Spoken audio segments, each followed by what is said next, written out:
पहले इत्मीनान से समझ लीजिए श्वसन क्या है, श्वसन की परिभाषा क्या बनेगी, श्वसन होता कहाँ है और श्वसन में कौन कौन से अंग प्रतिभाग करते हैं। तो पहला हमको लग रहा है कि श्वसन के बारे में मैक्सिमम लोगों को जानकारी है, क्योंकि बिना श्वास का कोई जी नहीं सकता। तो जब जी नहीं सकता तो उसको परिभाषित करे न करे, लेकिन प्रक्रिया के बारे में सबको पता है कि हम ऑक्सीजन लेते हैं और कार्बन डाइऑक्साइड बाहर छोड़ते हैं। जो ऑक्सीजन हम लेते हैं और जो कार्बन डाइऑक्साइड बाहर छोड़ते हैं, इसे श्वसन कहते भी नहीं है, उसे श्वासोच्छ्वास कहते हैं। ध्यान देना, उसको ब्रीदिंग कहते हैं। सिंपल सा, breathing is a process in which we can take oxygen inside and we can release carbon dioxide outside. बस इतनी सी प्रक्रिया है कि हम ऑक्सीजन को अंदर ले गए और फेफड़े से ही कार्बन डाइऑक्साइड को बाहर फेंक दिए। इतनी क्रिया को हम क्या कहते हैं? श्वासोच्छ्वास। और जो ऑक्सीजन हम अंदर ले जाते हैं इसे अंतः श्वसन कहते हैं, यानी उनको निःश्वसन कहा जाता है। और जो सांस हम बाहर फेंकते हैं कार्बन डाइऑक्साइड के साथ, उसको एक्सटर्नल रेस्पिरेशन कह सकते हैं, और या कह सकते हैं कि निःश्वसन, एक्सपायरेशन। एक इंस्पायरेशन हो गया, एक हो गया एक्सपायरेशन, यानी सांस को अंदर ले जाना, यानी वायु को अंदर ले जाना और वायु को बाहर छोड़ना। इतनी क्रिया जो है भौतिक क्रिया कहलाती है। इसमें कोई रासायनिक क्रिया नहीं हुई है, कोई ऐसा परिवर्तन नहीं हुआ है जिसे रासायनिक परिवर्तन की तरह दिखाई दे। फिर अब वह ऑक्सीजन अंदर जाता है, फेफड़े में पहुंचता है। फेफड़े में रक्त का बहुत बड़ा संग्रह केशिकाओं में फैला रहता है। जैसे मान लो फेफड़ा का फिगर बनाएंगे, फेफड़े के चेम्बर होते हैं। फेफड़े में दो फेफड़ा होता है ना, पता होगा, राइट लंग और लेफ्ट लंग, मतलब बाह्य फेफड़ा, फुफ्फुस बोलते हैं उसको, बाह्य फुफ्फुस और दायां फुफ्फुस। लेकिन फेफड़ा भी कहेंगे कोई गलत नहीं है कि बायां फेफड़ा और दायां फेफड़ा हो जाएगा।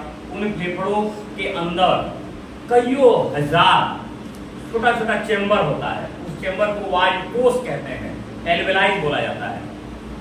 उस अंदर के हिस्से में बहुत सारा कोश होता है, उस कोश में जाकर के वायु फंसता है और उन्हीं कोशों से होते हुए कार्बन डाइऑक्साइड जो शरीर के अंदर की क्रिया से रिलीज हुआ रहता है, मुक्त हुआ रहता है, वो आकर के वहाँ एकत्र हो जाता है और जो ऑक्सीजन वायु में गया रहता है विसरण प्रक्रिया द्वारा अंदर चला जाता है। अब कार्बन डाइऑक्साइड आ गया बाहर कोश में और ऑक्सीजन चला गया अंदर की केशिकाओं में, यानी रक्त की केशिकाओं में। फिर रक्त की केशिकाएं ऑक्सीजन को लेकर के चली गई उनकी अपनी क्रियाओं के लिए, और कार्बन डाइऑक्साइड कहाँ चला गया? बाहर वातावरण में मुक्त हो गया। ये क्रिया का अभी कोई रसायन विज्ञान के किसी भी पद को पूरा कर रहा है? नहीं कर रहा है। यानी यहाँ अभी हमारा भौतिक क्रिया हुआ है। अब क्या होगा? ऑक्सीजन गया अंदर, तो अंदर जाकर के कोशिका के अंदर पहुंचेगा। कोशिका के अंदर हम अपने बहुत सारे पोषक तत्वों को भेजे हुए हैं, जो पाचन में मैंने बताया था, याद होगा, ग्लूकोज भेजे थे। कार्बोहाइड्रेट के टूटने से ग्लूकोज बनता है, या स्टार्च के टूटने से ग्लूकोज बनता है। प्रोटीन के टूटने से अमीनो अम्ल बनता है। जब प्रोटीन, बड़ा सा प्रोटीन हम खाते हैं, यानी दाल खाते हैं या दूध पीते हैं, उनमें से जो प्रोटीन टूटता है उसके टूटने से अमीनो अम्ल बनता है। अमीनो अम्ल का जो छोटा हिस्सा होता है वो बहुत सारी ऊर्जा देने का काम करता है। नाइट्रोजनी पदार्थ उससे मुक्त होते हैं और हमें ऊर्जा बहुत मिलती है। उसके बाद वसा, पर हम लोग घी भी खाते हैं। कोई ऐसा दिन नहीं है जिस दिन हम इन तीन वस्तुओं का सेवन न करते हैं। जैसे भात तो खाते ही खाते हैं या रोटी तो खाते ही खाते हैं, ये दोनों में स्टार्च होता है। सुनेंगे? सुने हैं? चलिए, दाल नहीं खाते हो, मान लीजिए दाल नहीं खाते, सब्जी खाते हैं, तो सब्जी कोई न कोई ऐसी सब्जी खाएंगे जिसमें प्रोटीन की पूर्ति हो जाएगी। जैसे जितनी हरी सब्जियां हैं उसमें लगभग थोड़ी मात्रा में प्रोटीन जरूर होता है। और ये बताइए, अगर तड़का न लगा हुआ हो तो कोई सब्जी तो नहीं आसानी से खाएगा। भाई तड़का तो लगा होना चाहिए, तो वसा जा ही रहा है, क्योंकि तड़का पानी में लगता नहीं है, वो तेल में लगता है, इसलिए वसा हमारे शरीर में जाती है। ये तीन वस्तु हमारे शरीर में अवश्य जाती है। तो इनके टूटने के बाद जो छोटा कण प्राप्त होता है, तत्व प्राप्त होता है, उसी को पोषक तत्व कहते हैं। उन पोषक तत्वों का विघटन इन्हीं ऑक्सीजनों द्वारा शरीर के कोशिका के अंदर होता है, तब उसे कहते हैं कोशिकीय श्वसन, यानी अंतः श्वसन। यानी हमें श्वसन के बारे में अगर जानना है तो पहले श्वसन का प्रकार जान लें। श्वसन के प्रकार के जानने के बाद जंतुओं में अलग श्वसन होता है और पौधों में अलग तरह का श्वसन होता है, उन श्वसन की क्रियाओं को जान लें।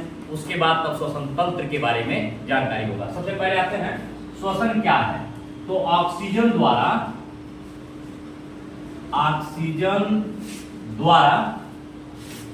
पोषक तत्वों को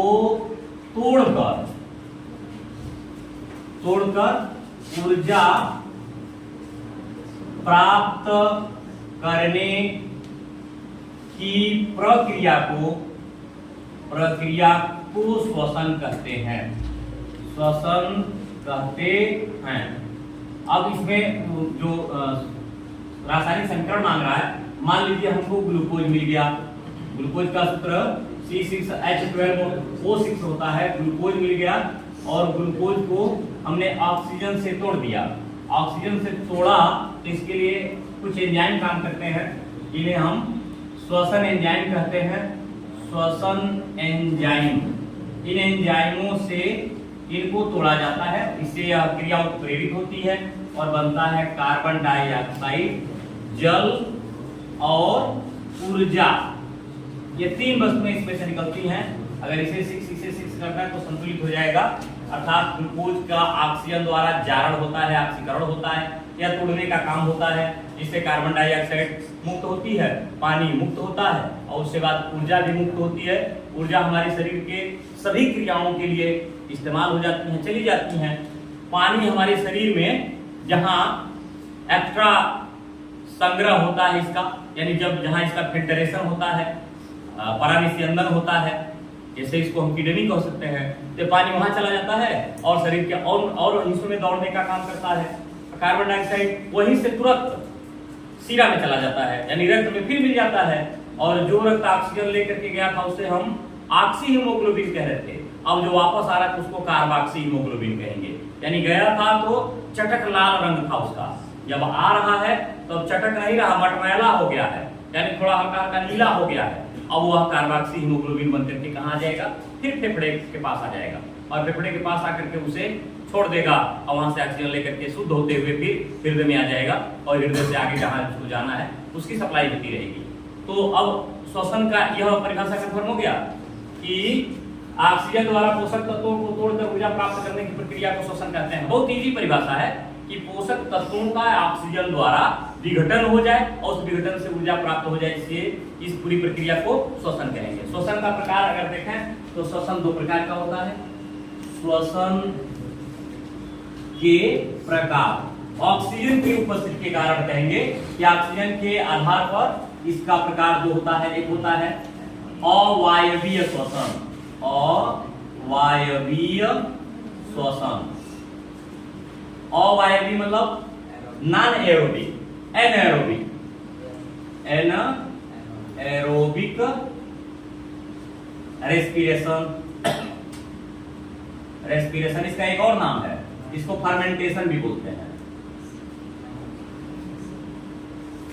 फर्मेंटेशन मीन्स किण्वन बोला जाता है। किण्वन होता क्या है, सड़ने की क्रिया एक तरह से मानी जाती है इसको। अवायवीय श्वसन में ऑक्सीजन की जरूरत नहीं होती, यानी बिना ऑक्सीजन का वह टूटता है। जैसे बहुत सारे ऐसे पदार्थ हैं जिसमें बिना ऑक्सीजन के ही टूटने का काम होते हैं। जैसे याद होगा ग्लूकोज है, अब ग्लूकोज में ऑक्सीजन हमने सप्लाई नहीं किया तो ऑक्सीजन इसको मिला नहीं, फिर भी ये टूट रहा है। लेकिन इसको तोड़ने के लिए कुछ और एंजाइम काम करते हैं। उसमें एक ईस्ट का नाम आता है। ईस्ट का मतलब हो गया खमीर। ये खमीर के बारे में सुने हो, जो पावरोटी बनाई जाती है ना, उस पावरोटी में खमीर जरूर पाया जाता है, अन्यथा यह स्वेल नहीं करेगा, फूलेगा नहीं। पहले पावरोटी और रोटी में अंतर होना चाहिए ना, रोटी में कहीं स्वेलिंग नहीं होती है, खाली वो एक बार बच जाता है, फिर वह ठंडा होता है उसको तुम खाते हो। और पावरोटी में बहुत सारे छेद होते हैं, अब असंख्य छेद होता है, उसको देखिए कि फूला स्वेल्ड रहता है। जैसे इस तरह का एक पदार्थ और रोटी के रूप में रहता है जिसको गुलगुला कहते हो, लेकिन गुलगुला को भी बनाने के लिए खमीर उगाना पड़ता है। एक दिन 2 दिन पहले उस आटे को पानी में भिगो दिया जाता है, उसमें मीठा डाल दिया जाता है, फिर उसको छोड़ दिया जाता है ताकि वो फर्मेंट कर जाए। अपनी शुद्ध भाषा में, इस भाषा भोजपुरी भाषा में कहें कि सड़ जाए एकदम, तो जब तक बदकने न लगे तब तक गुलगुला अच्छा बन ही नहीं सकता। तो फिर उसको जब तेल में डालते हैं तो उसमें इतनी स्वेलिंग हो गई रहती है कि बिल्कुल वो फूल जाता है और उसमें बहुत सारा एयरेशन हो जाता है। पावरोटी में भी यही हाल है, लेकिन इससे हमको फायदा है। जिसको ईस्ट बोल रहा है वो एक प्रकार का फफूद होता है। फफूद समझते हैं? फफूद नहीं जानते हो? कपड़ों को फफूंदी लग जाता है और रोटी को फफूंदी लग जाता है, सड़ जाता है, उसी को फफूंद कहते हैं, जिसको हम लोग फंगस बोलते हैं। कहते हैं पूरे फंगस से क्या करें बता। जैसे एक छोटा उदाहरण बता रहे हैं, सफेद तुम्हारा रुमाल है और बारिश के समय में तुम उसको भिगो करके कहीं फेंक दिए, 3 दिन के बाद देखना उसमें काले काले स्पॉट आ जाते हैं, कहते हैं बरसाती पकड़ लिया। वो बरसाती है क्या? फफूंद के स्पोर्स हैं, जिसको ब्लैक मोल्ड फफूंद बोलते हैं। वो उसी में अपना स्पॉट छोड़ दिया, उसको छुड़ा के तो दिखाओ, नहीं छूटेगा वो। इसके अलावा पुराना रोटी का टुकड़ा कहीं फेंका होगा आप देखोगे तो उसमें फफूंद लग जाता है। नींबू काट करके अंधेरे में कहीं नमी में फेंक देते हो ना, इतना भूरा भूरा उसमें कहते हैं भुअरिया गया। ये भुअरिया नहीं होता है, वो फफूंद है, उसको फंगस लगना कहते हैं। उसे कभी खाना भी नहीं चाहिए, क्योंकि कुछ फफूंद ऐसे होते हैं जो जानलेवा होते हैं, और कुछ फफूंद तो तुम लोग खाते ही हो। जैसे मशरूम याद करो, मशरूम भी फफूंद ही है, कुकुरमुत्ता नाम है, फिर भी खाते हो। अब यार तुम नाम के आधार की बात ना करना, उसे कई प्रजाति के रूप में देखते हैं। जैसे एगारिकस कैम्पेस्ट्रिस हो गया। अभी एक और फफूंद तुम लोग खाने लगे हो, भुटकी भुटकी बोल रहे हो। सब सुनते हो, तुमको नहीं ऐसा लग रहा है कि तुम लोग इसके बारे में जानते नहीं। ये सब के सब फफूंद हैं। तो ये कुछ फायदेमंद होते हैं, कुछ नुकसानदेह होते हैं, तो सब में है। हम ही लोगों में कुछ अच्छे लोग हैं, सृजनकारी काम करते हैं, कुछ बुरे लोग हैं, विघटनकारी काम करेंगे, कभी सृजन का काम नहीं करेंगे। इसी तरीके का हर प्रजाति में कोई न कोई लाभदायक और कोई न कोई हानिकारक प्रजाति मिलेगा, जिसे हम लोग आलू कह रहे हैं ना, वही आलू मिट्टी के अंदर से जब निकाल के खाते हो तो स्वादिष्ट लगता है। और जो आलू थोड़ा सा भूमि के ऊपर आ गया रहता है, इसके त्वचा में हरियाली आ गई रहती है, खा के देखना तो तीखा लगेगा, है ना। वही कहते ये न खाओ, नुकसान करेगा। ये तो हर प्रजाति में कुछ न कुछ ऐसा दुर्घटना हुआ रहता है, जिस दुर्घटना के कारण उसके अपनी जो मुख्य प्रवृत्ति होती है वो बदल जाती है। तुम कितना हूं शरीफ हो और तुम्हें महाव दे दिया जाए बिल्कुल गैंगस्टरों का, टकैतों का, तो कुछ दिन के बाद तुम क्या शरीफ बन के निकलोगे वहां से। कहते हो ना, संगति से सब होता है, यानी जैसा संगति होगा वैसे ही तुम्हारे शरीर के अंदर, इसी तुम्हारे मन के अंदर प्रवृत्ति और भावना आने लगेगी। ये तो सही है। इसीलिए लोग कहते हैं कि ये मोहल्ला बड़ा गंदा है, यहाँ क्वार्टर मत लेना, वो मोहल्ला बहुत अच्छा है, वहाँ पर लोग भी, यहाँ भी लोग निवास करते हैं, वहाँ भी लोग निवास करते हैं, ये मोहल्ला गंदा कैसे हो गया, वो मोहल्ला इतना अच्छा कैसे हो गया, माहौल अच्छा कैसे हो गया। तो उसमें बात है वहाँ के सामाजिकता, वहाँ की सोसाइटी की बात हो गई। हो सकता है कि वहाँ जो लोग रह रहे हैं वो उनकी प्रवृत्ति अच्छी ना हो, और जहाँ दूसरी बात कह रहे हैं जहाँ अच्छे लोग हैं वहाँ की प्रवृत्ति अच्छी हो। जैसे एक छोटा सा टार्च बियरर एक स्टोरी है, सुने हो नहीं सुने हो, गुरु नानक का। वो अपने शिष्यों के साथ एक गांव में गए, तो वहाँ गांव के लोग जो थे उनको बड़ी कूटे, जाते ही उनको पत्थर मारने लगे, थपड़ियाने लगे, मजा लेने लगे। जानते हो जब कोई उस तरह का साधु के तरह का जाता है तो कुछ बच्चे बड़ा मजा लेते हैं। तो वो जब वहां से जाने लगे तो अपने शिष्यों से और वहाँ के लोगों से आशीर्वाद दिए, कहे कि हे प्रभु इनको इसी गांव में रखिएगा, ये अपने बाल बच्चों में सुखी रहें और यहाँ से कहीं जाए ना, अपने बच्चों में अपने दुनिया में खुश रहें। दूसरे गांव में गए, वहाँ बहुत इज्जत हुआ, लोगों ने उनको हाथों पे उठा के रखा, इज्जत इतना किया कि समझो कि एक पारंपरिक तरीके से उनकी इज्जत हुई और बहुत ही खुश हुए वहाँ। और जब जाने लगे तो वहाँ के लोगों का आशीर्वाद उन्होंने दिया, कहा कि हे प्रभु यहाँ गांव के लोगों को इस संसार के हर कोने कोने में फैला दीजिए, ये जहां भी रहे सुखी रहे, लेकिन पूरे संसार में इनको फैला दीजिए। तो इनके शिष्य बड़ा नाराज हुए, कहे कि जहां हम तुम लोग को दौड़ा दौड़ा मारे सब, उनको कह दिए कि आप अपने परिवार में सुखी रहिए, नहीं बेचारे इतना इज्जत किए, इनको आप कह रहे हैं कि दुनिया में बिखर जाए, यानी पूरा घर परिवार छोड़ दें। इन्होंने बताया, कहा कि अगर ये गंदे लोग समाज में जाएंगे तो जगह जगह के समाज को गंदा करेंगे, इसलिए यहीं रहे। अब कीचड़ ज्यादा दूर तक फैलना नहीं चाहिए, नहीं तो और भी कीचड़ फैलाएगा। इससे बढ़िया कि इसी गांव में रहें, यहीं सड़े, यही खुश रहे, इनकी इतनी दुनिया है। और जो अच्छे लोग हैं और दुनिया के हर कोने में जाएं, और उन कोने में जाएं तो अपने उन अच्छे सुविचारों का, अच्छे संस्कारों का प्रसार करें ताकि और लोग भी उसी तरह संस्कारी हो सकें। ये छोटा सा स्टोरी था, ये वास्तव में हर जगह ये लागू होता भी है। बात समझ में आ रहा है कि नहीं मेरा? तो इस तरीके से थोड़ा सा कहीं कहीं बात आती है। तो हमने क्या कहा कि ये ईस्ट जो हो गया, ये खमीर जिसको कह रहे हैं, इसको सैकरोमाइसीज सेरेबिसी नाम नहीं ले रहा था, बड़ा टेढ़ा नाम है, सैकरोमाइसीज सेरेबिसी नाम है इसका। इसको ईस्ट बोल रहे हैं ना, इस नाम जानते हो, वैज्ञानिक नाम टेढ़े होते हैं, अच्छे तो होते नहीं है। ईस्ट जो बोलना बड़ा आसान है, ईस्ट कह दिए तुमको लगभग थोड़ा सा समझ में आएगा, खमीर कह दिए समझ में आएगा। लेकिन अगर हम जैसे बोले कि सैकरोमाइसीज सेरेबिसी का नाम है वैज्ञानिक नाम, और ये वहां जरूर उगता है जहां पर मीठा पदार्थ रहता है। उस मीठे पदार्थ को ये क्या करता है, डिकम्पोज करता है। डिकम्पोज समझते हैं, सड़ाता है, तोड़ता है, उसको विखंडित करता है, और विखंडित करने के बाद क्या बनाता है, कार्बन डाइऑक्साइड। ठीक, फिर क्या बनाता है, पानी, और थोड़ी सी ऊर्जा, ज्यादा ऊर्जा नहीं, थोड़ी सी ऊर्जा मुक्त करता है। बैलेंस करिएगा तो देखिए इसमें कार्बन की संख्या कितनी हो रही है, और ये ना तो सर इसमें C2H5 बनाता है, एल्कोहल बना लेता है, C2H5OH और CO2 बनाता है, पानी नहीं बनता इसमें, क्योंकि ऑक्सीजन है नहीं, पानी बना नहीं। अब इसको आप बैलेंस करोगे तो यहाँ 2 हो जाएगा, यहाँ 2 हो जाएगा, बैलेंस हो गया। यानी यहाँ बना C6H12O6 से डिकम्पोज किया, एल्कोहल बन गया। इसी विधि से जो कच्ची लोग चुआते हैं घर पे, कुछ लोग शराब बनाते हैं, महुआ को घर में रख देंगे, सड़ा देंगे, या चावल को सड़ा देंगे, शराब बन जाएगा। सबसे ज्यादा तो लोग गुड़ सड़ाते हैं, जो गुड़ जो है, गुड़ उसको ले करके आप भाई घर का मतलब हम लोग नहीं बना पाएंगे। ज्यादातर ये शराब या कच्ची बनाने का काम भट्ठा वाले करते हैं, जो बाहर से आए हुए लोग रहते हैं, वहाँ अपना बसेरा बनाए हुए हैं, वहीं पर कहीं गड्ढा उड्ढा बना लेते हैं, उसी में गुड़ डाल देते हैं, 10-15 दिन सड़ जाता है। सड़ने के बाद उनको उठा लेते हैं, उठा करके किसी कहेंगे पापलीन वाले कपड़े से छान देते हैं, और छानने के बाद गर्म कर देते हैं, पिलाते हैं, वो एल्कोहल हो गया, शुद्ध कच्ची हो गई और बड़ा नशा वाली हो गई, क्योंकि इसमें पानी की मात्रा बहुत कम है। भाई बबली बंटी या जो भी देसी दारू होगा उसमें 28% या 30% मिलेगा, बबली को परेशान मत करो, वो अवैध तो क्या करें उसके लिए। और मान लो इंग्लिश दारू है, वो में पानी होता है, ये जो है ये बड़ा आसानी से लोग बना लेते हैं, ये उसी प्रक्रिया का देन है, ये उसी प्रक्रिया से बनाया गया है। क्लियर हो गया? तो इसको क्या बोल रहे हैं, अवायवीय श्वसन। एक और अवायवीय श्वसन हम लोग के बॉडी में होता है। जैसे कभी तुम लोग दौड़ते दौड़ते थक जाते हो, जा रहे हो, चल रहे हो, और चलते चलते कुछ खास अंगों में दर्द होना शुरू हो जाता है। खूब दौड़ रहे, कहाँ दर्द होगा, ये जंघे में दर्द होना शुरू हो जाएगा।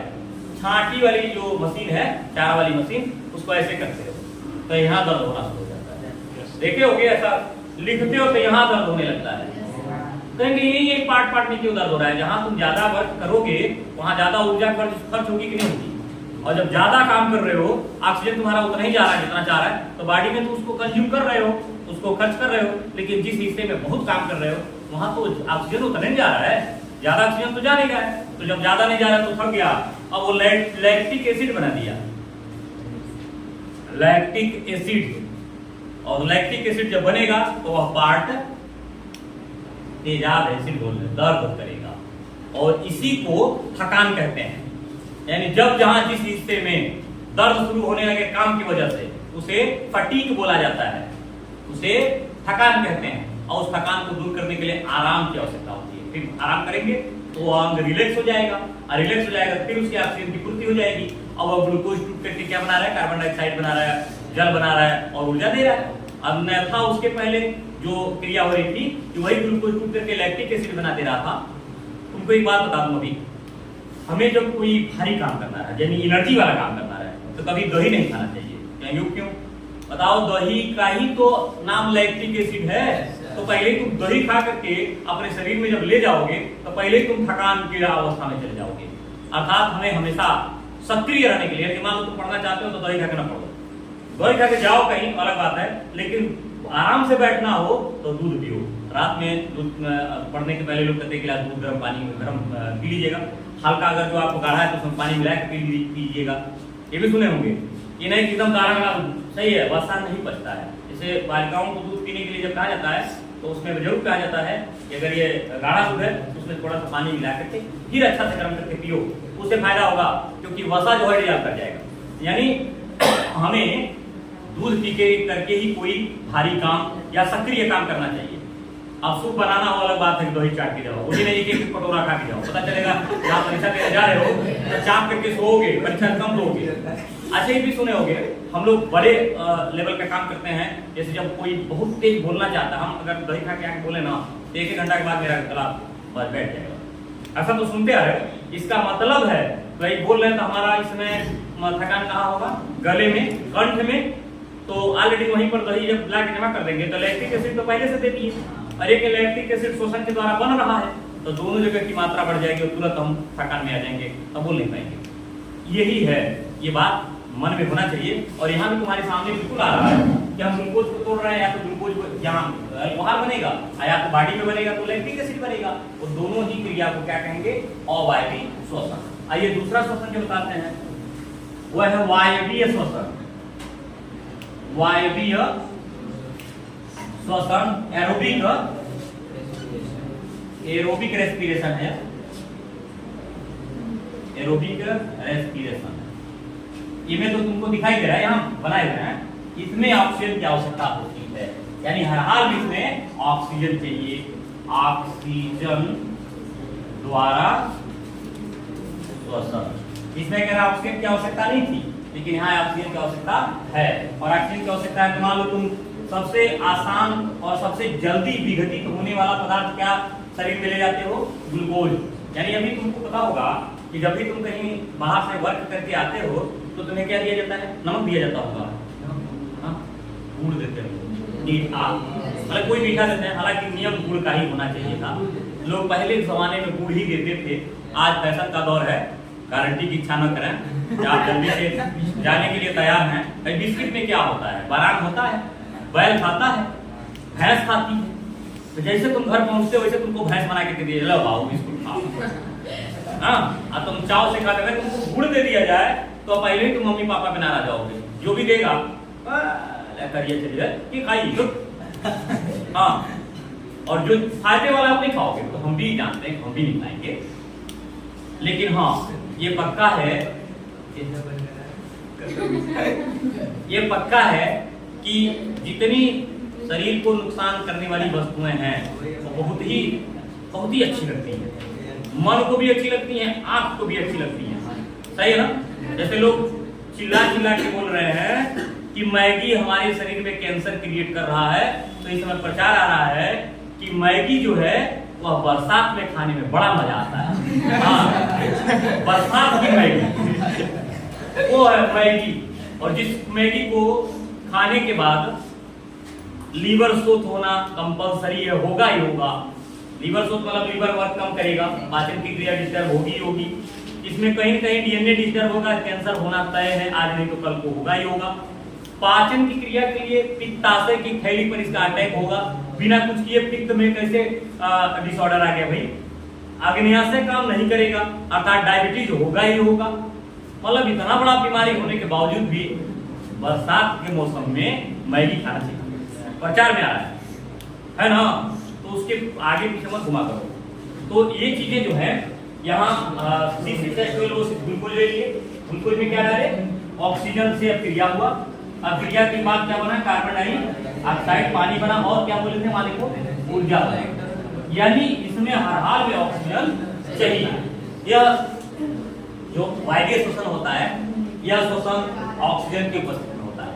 अब इसके बाद एक श्वसन और माना जाता है, एक होता है बाह्य श्वसन, एक होता है अंतः श्वसन। ये भी श्वसन के प्रकार में मानते हैं। बाह्य श्वसन का मतलब हो गया कि जो क्रिया बाहर, माने श्वसन क्रिया जो शरीर के कोशिका के बाहर होती है। जैसे अभी हम नाक से सांस लिए, आप फेफड़े में ले गए, क्या कोशिका में गया, बॉडी में गया जरूर, लेकिन क्या कोशिका में गया, नहीं गया। हमने नाक के नासा छिद्र से होते हुए ऑक्सीजन को कहां भेजा, फेफड़े में। अब फेफड़े से कार्बन डाइऑक्साइड को कहां भेज दिया, वातावरण में, तो कहां, कोशिका में गया। अभी इस श्वसन को कहेंगे बाह्य श्वसन। यहां लिखे क्या,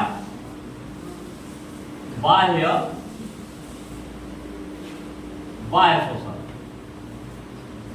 एक्सपीरेशन कहते हैं इसको, एक्सपीरेशन।